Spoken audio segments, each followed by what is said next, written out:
Мен ушундай калиманы билем. Кайсы бенде ушуну жүрөгүнөн акыйкат деп билип айта турган болсо, соң ошонун негизинде дүйнө менен коштошсо, ал сөз ага дозоктун оту арам болот. Ал калима кайсы десе, ла иляха иллаллах. Тугандар, мына жерде пайгамбарыбыз саллаллаху алейхи вассалам айтып атканы, фаямут ала далик. Бүгүн айтып, эртең айтып, Кудай сактасын, 1 жыл айтып, 10 жыл айтып, дүйнөдөн кайтайын дегенде айтпай койгон болсо, чатак.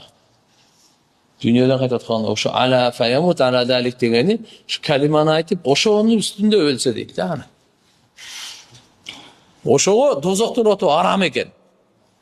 Алла ошо дозоктун отун арам кылып аткан, бүттү. Бул дозоктун оту буга арам, всё. Бирок шарт не болду? Шарт тугандар өлгөнгө чейин айтса. Эми бирөөгө 10 жылдан кийин өлүм келет, бирөөгө 1 жылдан кийин өлүм келет, бирөөгө 20-30, бирөөгө 40-30, дагы ким канчага баары бир күнү келет. Бирок ошого чейин биз тилибизди айтып жүрөйлү, көндүрүп жүрөйлү, тилибизди адаттандырып жүрөйлү.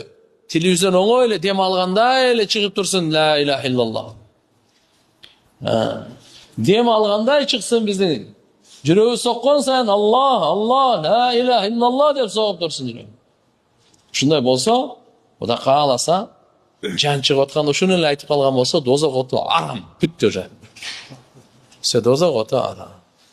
Аллахым баарыбызга акыркы сөз ла иляха иллаллах Мухаммадур Расулуллах насип кылсын. Амин. Баарыбызга, элибиздин баарына. Таныган, таныбаган, туган, туускан, бардык үммөткө Алла таала насип кылсын.